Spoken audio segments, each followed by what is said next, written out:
ಬೆಳಿಗ್ಗೆ alarm ring ಆದ್ರೆ ನಮ್ ನಿದ್ರೆ ಎಚ್ಚರ ಆಗಲ್ಲ. ಎಚ್ಚರ ಆದ್ರೂ ಕೂಡ ತಲೆಯಲ್ಲಿ ಮೊದಲಾಗಿ ಬರೋದು traffic tension, office presentations, monthly report submissions, work calls, meetings etcetera etcetera. Life ತುಂಬಾನೇ ಬ್ಯುಸಿ ಅನ್ಸುತ್ತೆ ಅಲ್ವಾ? Until that one smell hits. ಅಮ್ಮನ ಕೈದು ಕಾಫಿ ನಮ್ಮ ಮೂಡ್ನ ಇನ್ಸ್ಟಂಟ್ ಫ್ರೆಶ್ ಆಗುತ್ತೆ. ಯಾವತ್ತಾದ್ರೂ ಯೋಚಿಸಿದ್ದೀರಾ ಹೇಗೆ ಫಸ್ಟ್ ಕಾಫಿ ಇಂಡಿಯಾಗೆ ಬಂತು ಹಾಗೂ ಯಾರು ತಂದಿದ್ದು, ಇಂಡಿಯಾದಲ್ಲಿ ಫಸ್ಟ್ ಪ್ಲಾಂಟೇಶನ್ ಎಲ್ಲಾಗಿದ್ದು ಅಂತ? 1600 ಅಲ್ಲಿ ಬಾಬಾ ಬುಡನ್ ಕರ್ನಾಟಕದಿಂದ ಮೆಕ್ಕಾಗೆ ಟ್ರಾವೆಲ್ ಮಾಡಿದ್ರು. ಅಲ್ಲಿ ಕಾಫಿ ಟೇಸ್ಟ್ ಮಾಡಿದ್ಮೇಲೆ ಇನ್ಸ್ಟಂಟ್ ಅಡಿಕ್ಷನ್ ಆಯ್ತು. ಆಗ ಅವರು ಸೀಕ್ರೆಟ್ಲಿ 7 ಕಾಫಿ ಬೀಜನ ಯಮನಿಂದ ಚಿಕ್ಕಮಗಳೂರಿಗೆ ತಂದ್ರು ಅಂಡ್ ಅದನ್ನ ಬೆಟ್ಟದ ಮೇಲೆ ಪ್ಲಾಂಟೇಶನ್ ಮಾಡಿದ್ರು.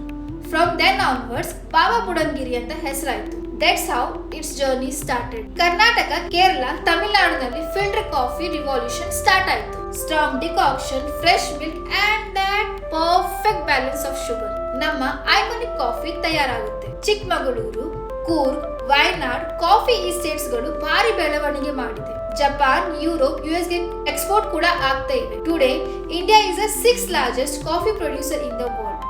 ಕಾಫಿ ಬರೀ ಡ್ರಿಂಕ್ ಅಲ್ಲ, it's an emotion. Early morning energy, coffee breaks with friends and most important ಲೋಟದಲ್ಲಿ ಅಮ್ಮನ್ ಪ್ರೀತಿ. ನೋಡಿದ್ರಾ ಹೇಗೆ ಬರೀ 7 ಕಾಫಿ ಬೀಜದಿಂದ ಭಾರತ ಎಂಪೈರ್ನ ಬಿಲ್ಡ್ ಮಾಡಿದೆ? Next time when you sip your coffee, take a moment, smell it and feel it. Remember, you are holding a history in your hands.